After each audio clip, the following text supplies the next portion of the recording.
Okay, in this video, I'm going to be covering a little bit about the city of Kuna when they try to exercise uh, eminent domain over the Durant family, Big D Ranch. Most notably, Melissa Durant of the Durant family is the elected representative for District 23, and her husband is frequent, or I mean, I've seen him before the city council members, so he's well known.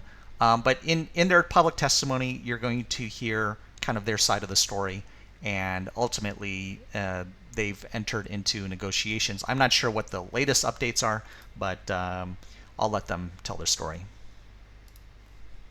Next, consideration to approve resolution R47-2023. Okay. Now therefore be it a resolution of the City Council of the City of Kuna, Ada County, State of Idaho, making certain findings and purposes, authorizing the staff and agents of this city to exercise the city's right of eminent domain and obtain easements for the construction and maintenance of a sewer trunk line, and the authorizing any and all necessary actions related thereto, and providing an effective date. This was tabled from 8/15/2023, and I see we have a couple of folks in the audience. This isn't a public hearing, but I think it's probably appropriate to let Mr. Grant have something to say if you would like. You know the state your name and address thing, right? Well, hopefully I remember my name, too. We'll give you one. Doug wasn't even paying attention. Neil Durant, 4000 West Hubbard Road in Kuna. Here tonight representing our family's land, Durant Family Home, or Durant Home Place LLC.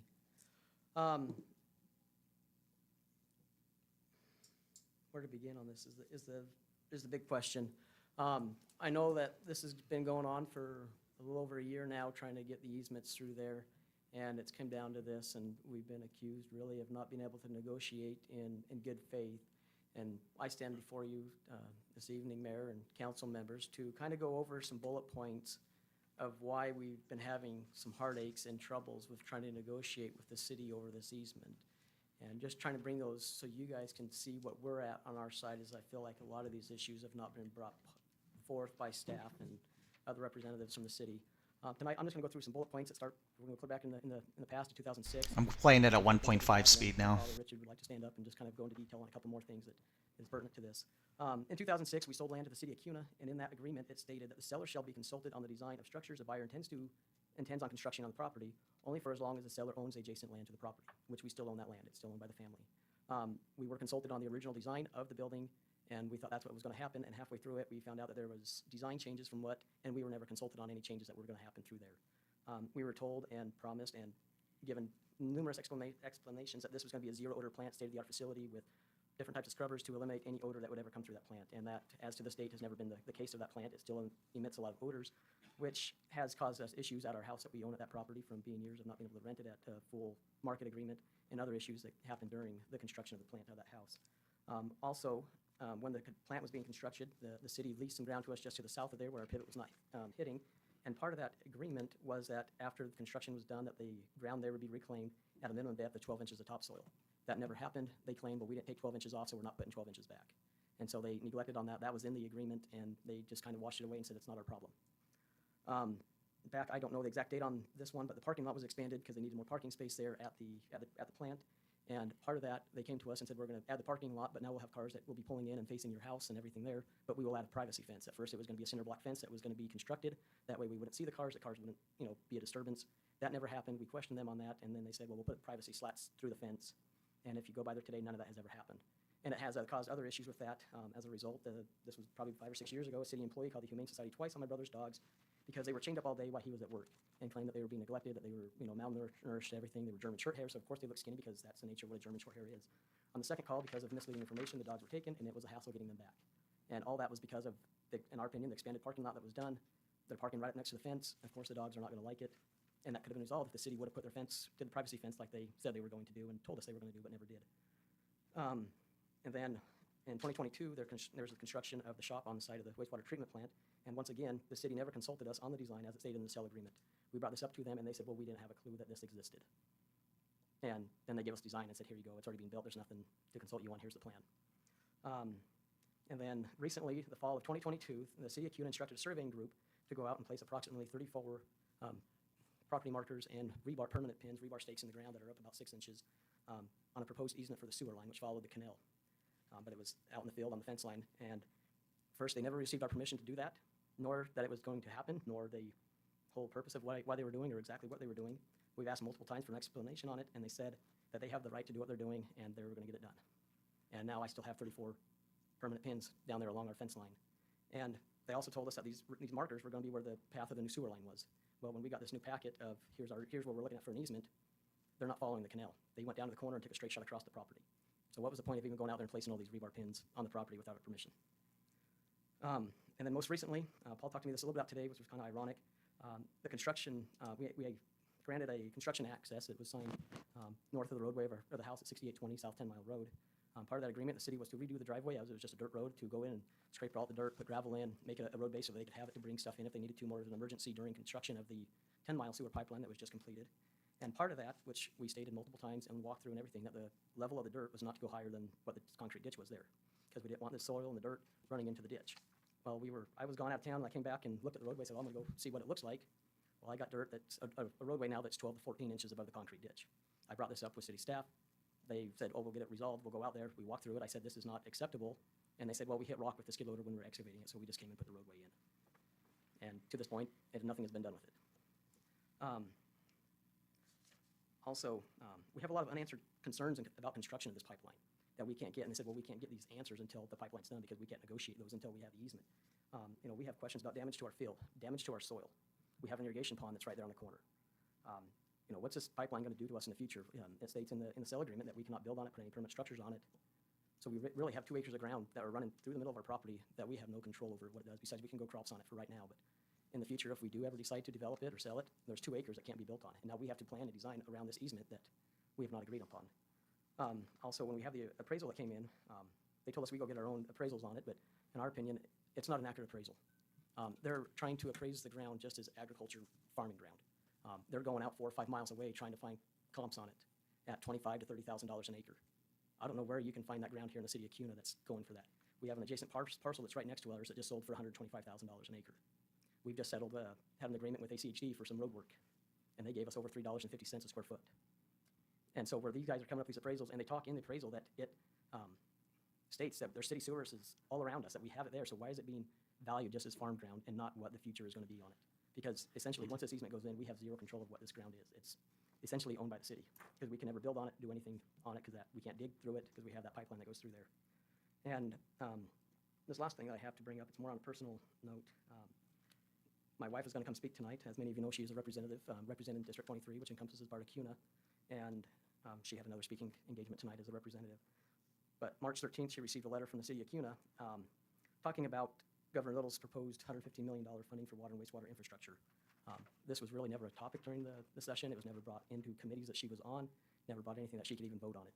And later on, she did find out that it was for cities under 20,000 people, so that doesn't even include what the city of Kuna is, because we're over 20,000. But it does go down to a House bill that was very confrontational at the time, that the city was opposed to, and she was in support of it and co-sponsoring the bill, which was House Bill 159. And it says, if this is successful, our needs will be greater for projects that encourage important industrial growth. And then if 159 is successful, they would have to shift to other areas where that commercial growth would be. And part of it that is stated in there was the Mason Creek project, which was kind of ironic that she was on there. This is talking about our family's ground. She took this letter to leadership when she got it. Leadership immediately took a response from all other legislators at the Capitol to see if anyone else had received the letter. She was the only one who received the letter. And so it felt like it was been pointed at her, kind of underlying some different things that were going on, and a lot of things that really weren't going on. Under advisement, they went to the Attorney General. The Attorney General had her write an email back asking for a response, further clarification on that letter. It never came through. She never got a response back to it. And currently, the Attorney General is holding on to this letter for the possibility of extortion from what's going on, depending on how things play out.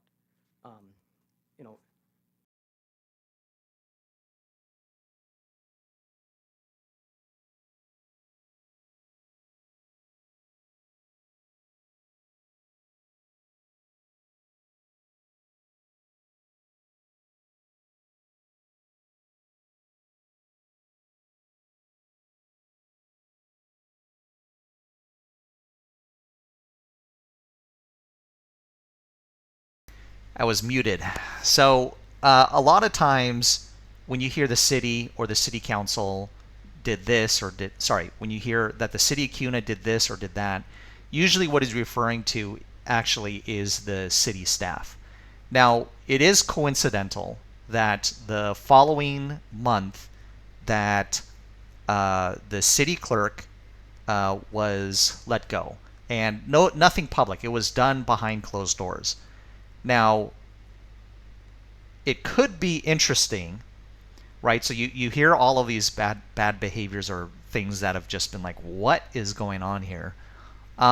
It could be interesting if all of those emails and all of the communication was provided to the city council members, and that was part of their consideration for uh, terminating the employment of the city clerk. Uh, yeah, the timing is interesting. I'm not. Anyway, nothing will be able to be confirmed or denied because it's behind a closed matter. However, sending a letter to Representative Melissa Durant and only to her regarding this from the city, which means likely, I mean, who's ultimately going to be responsible? Um, Somebody is going to have to answer to that, and it's not going to look good. Also, we'll talk about regarding that issue regarding the rodeo, the whole rodeo debacle, and that's its whole another story. But anyway, let's continue and listen in. And we don't want to get to that point. Our family's been here since 1947. We want to be good neighbors. We've always tried to negotiate and work well with the city. We sponsor a lot of different community events that go on. We bring equipment down when there's things at the park. You know, we want to be involved in the city. We've been here forever. People know who we are. And we want to negotiate in good faith, but how can we negotiate in good faith when it feels like every time there's a negotiation that goes on, we're always on the losing end from the city? And that's our point that we want to make tonight, is how can we negotiate in good faith when we've never been treated fairly? But appreciate Okay, it. thank you. Mayor, if I could respond to his recitation of his wife's interaction with the letter. The letter that is being referred to did not go just to her. I issued out that to multiple leadership representative of Kuna.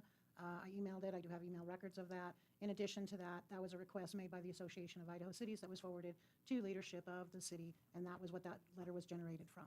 If there's any requests for records of that, I'd be happy to process that through my office. I will let her know that. It's just what I've been told and what she was told, that there was no Well, other letters. yeah, and I'm happy to provide any of that. Thank you. Okay. Yeah, that happens quite often. Association of Idaho Cities will ask us to reach out to our local representatives, and so that she shouldn't have been the only one that got that. It should have went to all of them. Well, I know she had an email response back from the speaker asking, that was sent out to everyone Well, asking, I wouldn't doubt that the speaker would do such a thing. So. and that they said that there was no other responses. That's why they went to the Attorney General. Okay, Thank you. thank you. Yeah, Thank Richard. you, Mr. Durant. His file's bigger. You guys have made it a long evening already. I'm going to bring all this to folks. Mayor, members of council, Richard Grant, 7592 South 10 Mile Road, Meridian. My history with the sewer treatment plant goes back before any of you were not conceived in your case, Greg, but it goes back to 2005 when Mayor Obrey and Kevin Shreve approached me, family, members of the community, looking for a place for the treatment plant to be located.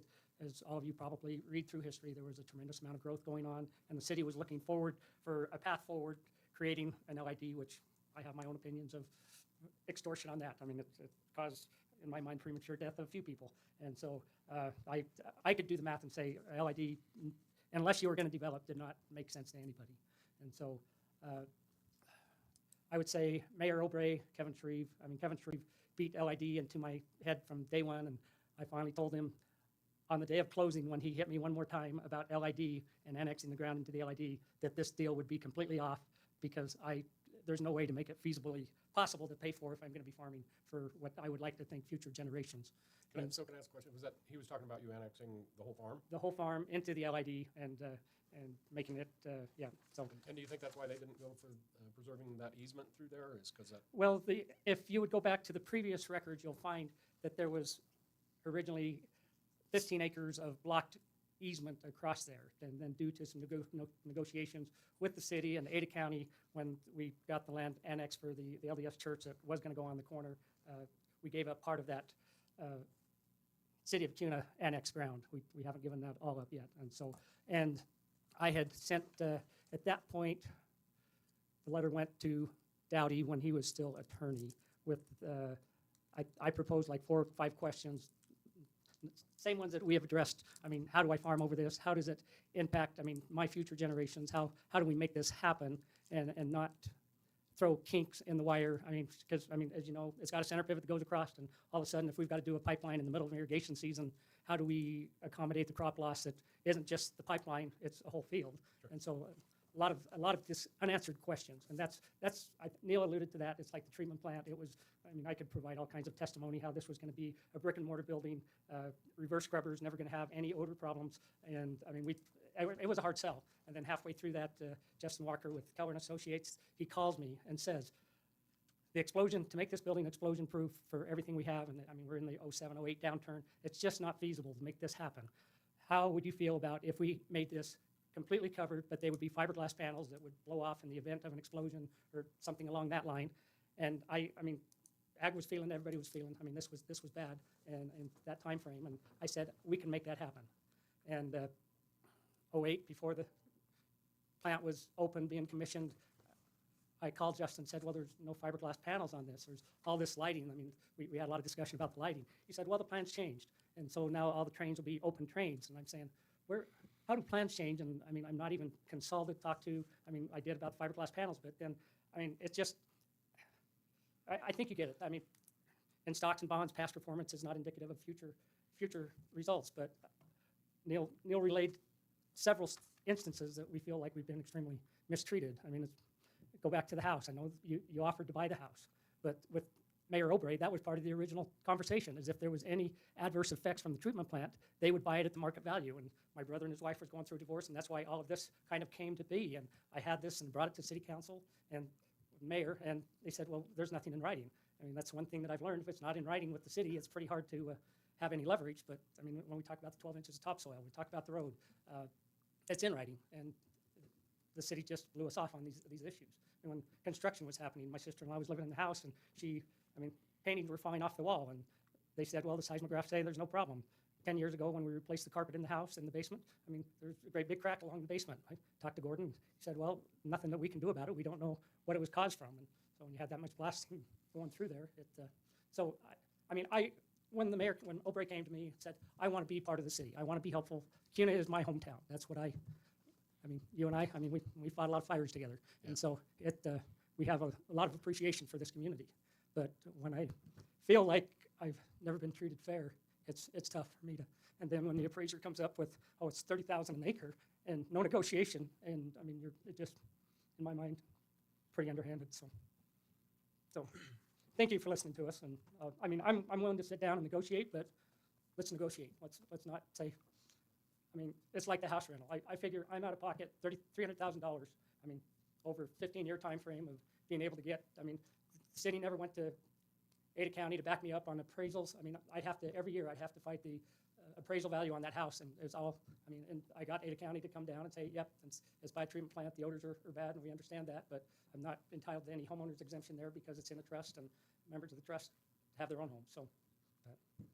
That number did not include the extra taxes that I had to pay since I wasn't a homeowner's resident. So, but any questions? I guess, a lot of that history of the stuff going way back, I guess I didn't know anything about that. I knew that that whole LID thing turned into a big mess, which is one of the reasons I ran for council, was when the city was telling the farmers that they weren't able to sell their property because of the downturn in the economy, and that wasn't the city's problem. And I felt that it was the city's problem because we're talking about a wastewater treatment plant that the city would rely on. Well, and I know the associations that you had there, and I appreciate it. I mean, that's why you stepped up there and said, yes, we have a problem. So. Yeah. So I just, I wish things hadn't turned out like that. I would like to sit down and negotiate and get it figured out. Do you think we can come to something? I'd really like to, and I think we can. I know that you're tired of the city telling you one thing and doing another. So. Well, and that's part of the factor of, the unknowns. What are the unknowns that can't get documented in paper that, we're going to have to come up with? And in the past, it's pound sand. There's nothing we can do about it. And so it's just, I just trying to come up with solutions. Because I know the trunk line was discussed. But when I went to Dowdy at that point that he is mayor or his attorney, and I mean, I never got any reply back, and I mean, there wasn't any, I mean, it was so far out in the future. I mean, personally, I never thought that we would be to this point in my lifetime, but, so. Well, when I came out and met with you that time, and then when your brother came in, I thought he was, I mean, it felt like he hated me, and we grew up together, and that bothered me a lot, but I didn't know what prompted that, and so not negotiating is, I mean, how do you talk to somebody that feels that way, but you've been always good about wanting to talk about things, so I'd like to get it negotiated out. I think even if we went with eminent domain, it's going to take a while to get that through a process, so we can probably resolve this quicker and a lot easier and a lot less expense if we can just negotiate it out, and that's why I wanted to give you guys a chance to talk here tonight, because I didn't want to just do a swooping action and then say we'll figure it out later. Well, and it was always easier if the attorney handled it, but obviously the negotiator didn't seem like he had any room to negotiate, and so, and I'm not sure if that's part of his retainer of how he turns things out, but it was just, I mean, there was no discussion and nothing going forward, and then as the whole concept of the trunk line changes, I mean, saying it's, why did it change? I mean, the only thing that I learned from the attorney is, oh, it's a straight shot across there, and I'm saying, we still have all these steel pins where the original design was to be. I mean, Neil and I talked about the appraiser. I mean, we had the issues with Paul's still been pretty, he'll still recognize that I'm in the room, and so when Neil dropped all the stakes off for him, and when the surveyor had called me, and I'm saying, I'm not going to allow you to survey it until after the crop's off, and all of a sudden we see the flags out there, and then the appraiser leaves me a message, I leave him a message, and unbeknownst to me, we have an appraisal done. So. Well, I think you and I both grew up in a time where letters back and forth aren't really a proper negotiation. So if you're willing, let's just sit down at the table and get it figured out. Mr. Mayor, I have a See what we question. can do. I have a question, if I may. Yeah, go ahead. Have you and your family actually discussed what it would take to let that part of the land go? Have you guys all sat down and really had that discussion? Well, like I've said, I mean, I'm trying to plan for 3 or 4 generations down the road. I mean, there's no plans for development, but if at some point after my passing, I mean, the grandkids may come and spit on my grave and say, what did you do to us? But how do we know what the future holds? I mean, at this point, nobody's been willing to discuss because nobody has felt like the city wanted, To really move. I mean, to account for, I mean, it's not your sins, but I mean, predecessors, and trying to say, here's a few things that we have documented. And I mean, I can show them to you and you can review them and saying, well, why wasn't something resolved because of this? And I mean, I've been appreciative of, I mean, as much as I like my pivot going around in a full circle, I mean, I've made plans, and when that happens, that, I mean, because the original discussion, I mean, it didn't get put in there, but it wasn't until phase 2, the second set of trains was going to be constructed, would be able to do that. But I mean, you concede and saying, okay, but when you're in a downturn, you're saying, okay, that's going to be a lifetime. But I appreciate that the city definitely has been willing to work with me on that part. But Because I mean, and I was just asking because the position it puts us in is, right, I think government, the whole, the greater good is part of the problem, right? But when we look at some of the other designs to go around it, the cost that it would fall onto the taxpayer as opposed to moving this forward. I want to know if you guys really do have a plan to move forward, because it's been years now that how long have we been going back and forth with this? That Well, we've talked about a couple of years. I just want to make sure we've that been looking at it for a long time, but I never. But I appreciate everything. I mean, you've done. I don't know that Paul's probably mentioned it, but I mean, I haven't ever looked at it I mean, he had to have an appraisal, and I mean, I look at it, to me, no amount of money is going to say, at this point in my juncture and working with the city, Right. I mean, is going to redeem all the past Right. errors, sins, however you want to put it. But I'd like the city to take into account, okay, where is the value to the city? I mean, to me, I mean, and my brother Bruce is good at this. I mean, he's done the calculations of whatever it is, 4 or 5 lift stations, and we see, I mean, Temec with the pressurized main around there, I don't know. I mean, I heard $1.5 million, but I don't know what that ended up being. And so saying, and I mean, I'm a farmer. I get the idea of gravity flow, and I mean, getting rid of pumps. I mean, it's all about maintenance and looking for 100 years down the road for the city of going forward. And so I would rather make sure that you guys are comfortable with the decision and moving forward rather than anything else. So, thank you for everything you guys have done for CUNA. well, we still like CUNA. So Me too. so, but definitely, I mean, I can have, as the mayor can attest, I can get Bruce on the same page. I don't know if I get him in the same room, but definitely we'll have some family discussion and see what he has, and I can get with Greg or Mayor or somebody and say, let's do something. I mean, we have some ideas, but I mean, to me, the big thing would be it would have to follow the creek around. I mean, if that's a no deal, I mean, trying to give it as far out of the agriculture area as we can. I mean, if that was the original intent. I understand there's more corners, and I mean, I was a little taken back when the attorney represented to me said, well, the appraiser or the negotiator said, well, you guys don't farm for 4 months out of the year. We can get that done. And I'm saying, I mean, right now, I mean, as soon as sugar beets are off, I mean, I've got another month of, I mean, working the ground, planting the soil, and I mean, farmer's work's never done. I mean, when it becomes snow covered and froze, I mean, we're not working the field. Well, I figure you're going to lose a year's crop. That's the way it's going to be. Yeah. Even if we can get it done in 4 months, it still interrupts your farming season. So no matter when we do it. So Yeah. I think I mean, and the good thing is sugar beets are this year. So, I mean, the make whole with sugar beets now cost us, I mean, $1,200 an acre for every acre that we don't deliver to the factory. So sometimes you feel like you're negotiating with terrorists, but it definitely is a good crop. So Thank you. okay. Any other questions? so can when can you get together? Can we just communicate back and forth, you and I, and then? I think we have each other's number. Okay. If not, Greg knows where I'm at. You've seen him before? Thank you for taking the time to come Okay. down. Well, Both of you. I do. I mean, this isn't half of everything that I've retained over the years, but it's. I mean, if I had to do it all over again, I would not have said let's do this. There's other people that you. Oh, I can, agree. I mean, it's just been a very unpleasant experience, Thank you. and I'm not going for pain and suffering yet. So let's just. All right, very good. All right, so they ended up ruling for that. So generally, how can I say this? When you're dealing with city staff, and remember he's repeatedly saying city staff or city attorneys or the different levels of employees. City attorney, there's a retainer involved in that, and each of these individuals are hired to represent specific interests as far as they're perceived.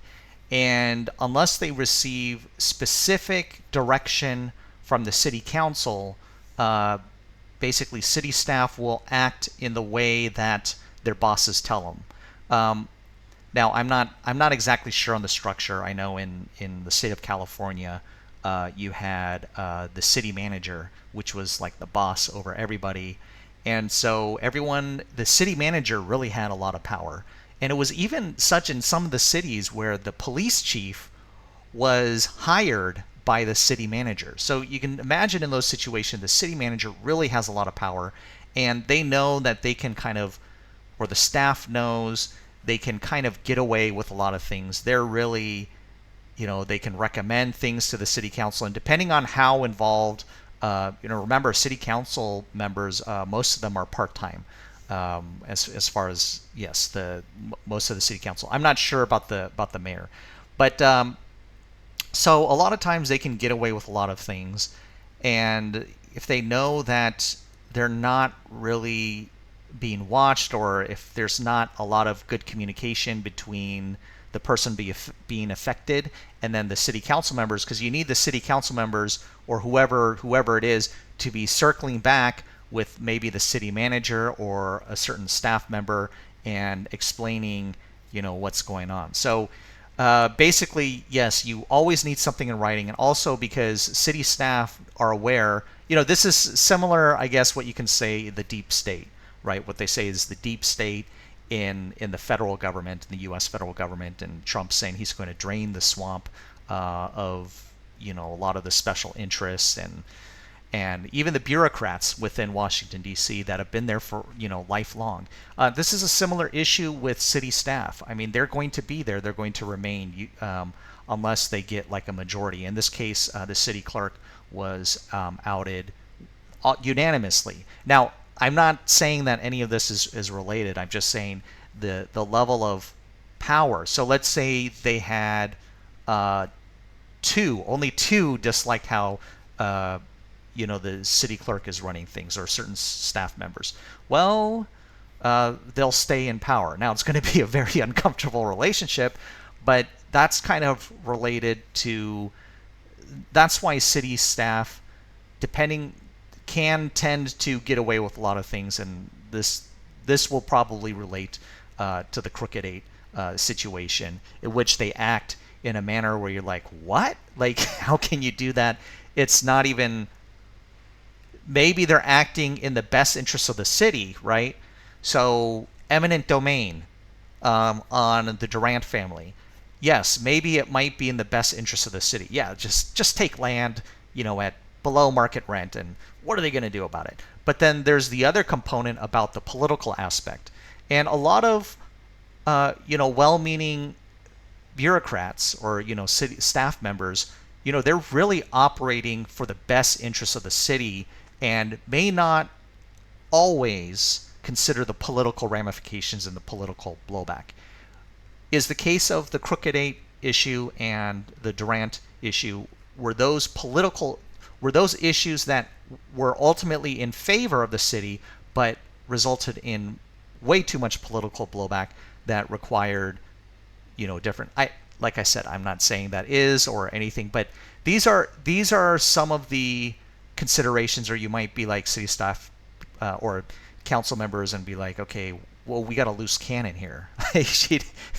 They just don't get, like, we are getting the heat, us as city council members, and they're running for re-election and they're getting heat, and all they keep hearing is the city is doing this.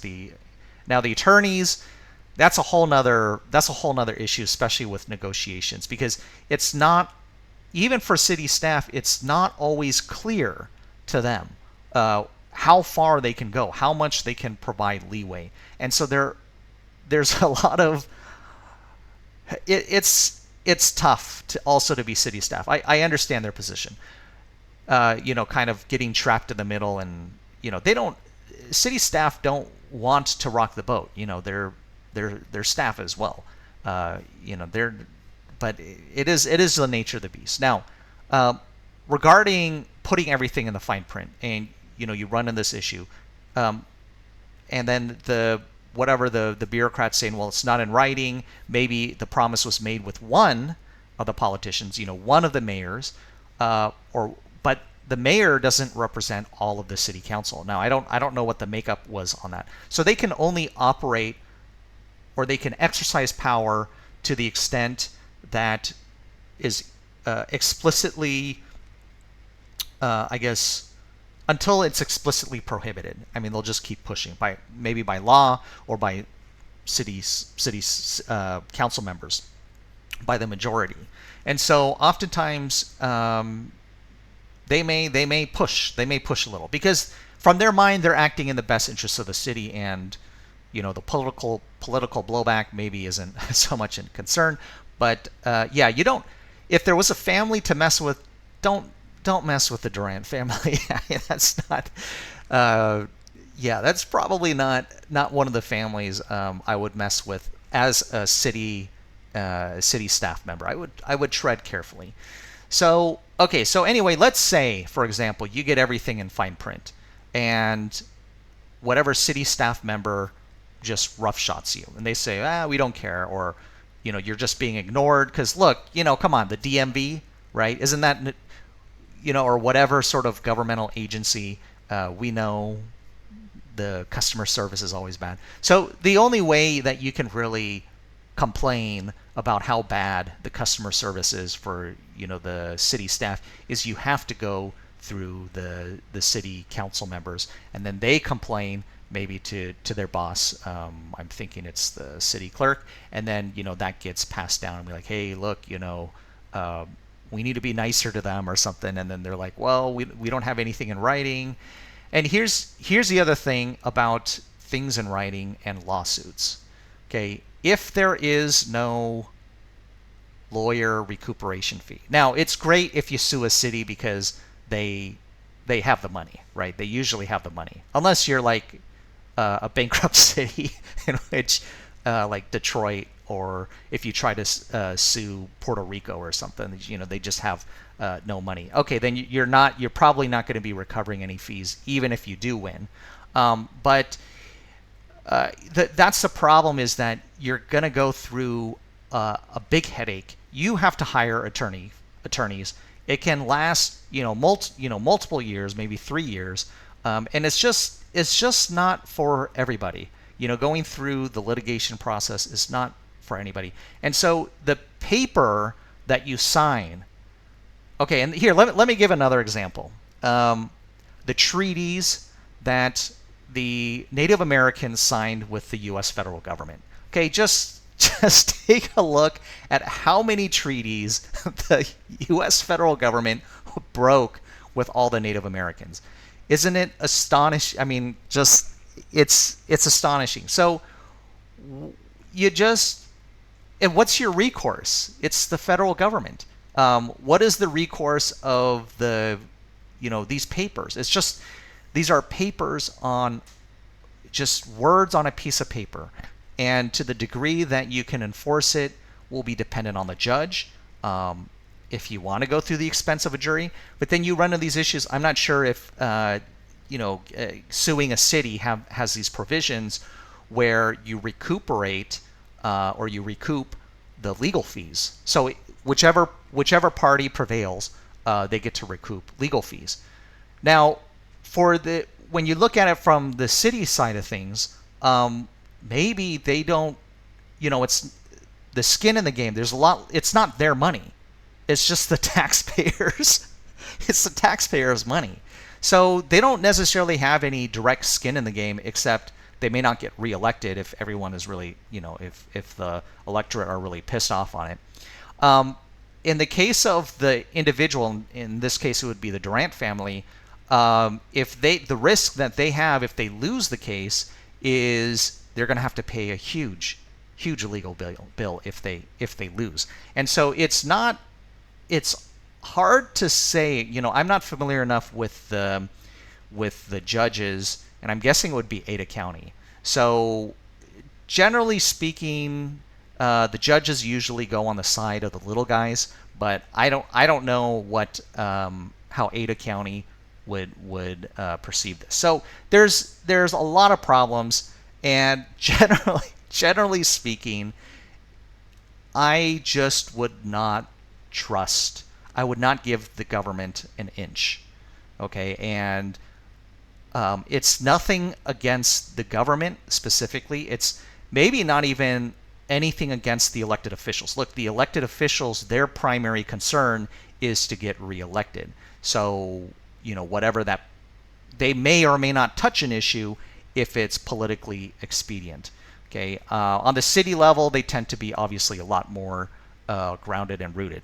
But the bureaucrats, forget about it. Like, you better have everything in writing, and the bureaucrats have to be worried, right, that they can be fired, by if there's enough political pressure. Otherwise, if they think they're untouchable, like you see the deep state, I mean, what do they allege? That JFK was assassinated by the CIA. So if you have a governmental agency, and let's take this in the city level, that knows they can't be fired and could, I guess, literally kill one of the city council members, boy, can you imagine how bad that would be? How bad that customer service? Obviously, it's not that bad, especially in the city of Kuna level, where people are dying. Now, it's interesting. He did mention that possibly the issue with the sewage plant related to, perhaps caused or accelerated the early death of some people. That's what was mentioned. What exactly that means, I don't know. If I offered an invitation for them to talk more about that, but I thought this story is very interesting. It's just, unfortunately, it's just the reality of how things work. Oftentimes I think in civics, well, I think by now, right, we know just how corrupt, the federal government is. Just understand, mismatching motivations also reach down to the state level, county level, and city level. So anyway, have a good one. Bye-bye.